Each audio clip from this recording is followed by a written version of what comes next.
Hello everyone, welcome to our channel. Let's move to the first update.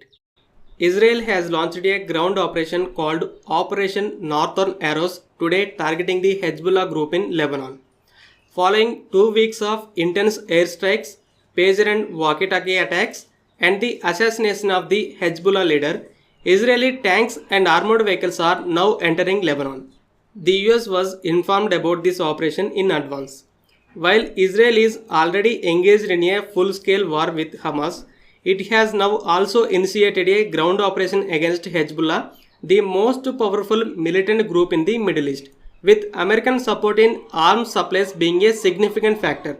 The Israel-Hamas war began on the 7th October last year, and over this period, the US has supplied Israel with more than 14,000 Mark 84 bombs weighing 900 kilograms each, 1,000 bunker buster bombs, 6,500 450 kg class bombs, 2,600 small diameter bombs, and 3,000 Hellfire missiles. However, compared to Hamas, Hezbollah is much larger. Before the war started last year, estimates suggested that Hamas had 15,000 rockets, whereas Hezbollah possesses over 150,000 rockets. With Scud missiles having a range of 550 km and 40-110 missiles with a 300 km range, Hezbollah can cover all of Israel. Not only in terms of weapons, but Hezbollah is also more advanced in infrastructure and tactics compared to Hamas. In 2006, a full-scale war occurred between Israel and Hezbollah, ending with a ceasefire after a month. Hezbollah's ability to effectively counter Israel's powerful military was considered a victory. Now Israel needs to apply lessons learned from the 2006 war in this operation. One of Israel's significant mistakes in 2006 was underestimating Hezbollah. They believed airstrikes would defeat Hezbollah without a need of ground force. However, Hezbollah had established an extensive tunnel network in southern Lebanon and set up structures in civilian areas. Israel refrained from conducting airstrikes in these areas to avoid civilian casualties, but Hezbollah moved through tunnels and launched rocket attacks from these locations. Consequently, Israel was forced to launch ground operations without full preparation. Hezbollah employed guerrilla tactics, blending in with civilians and launching surprise attacks on Israeli soldiers and escaping before their counterattacks. They also extensively used IED bombs. This resulted in heavy casualties for the Israel military, leading to a compromise in the ceasefire deal. In the ongoing war, Hezbollah has been launching continuous rocket attacks for a year, and Israel has been responding to each attack.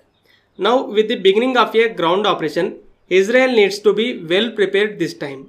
Over the past 2 weeks, the Israeli Air Force has carried out intense attacks on Hezbollah.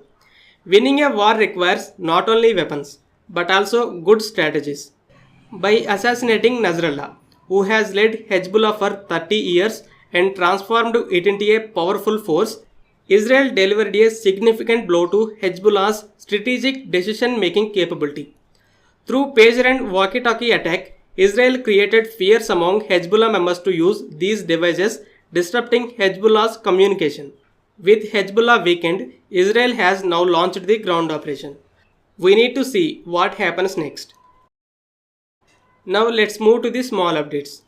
France has significantly reduced the price of 26 Rafale jets compared to the previously mentioned price and has now submitted the final price. After multiple rounds of discussions between India and France, the price reduction was achieved.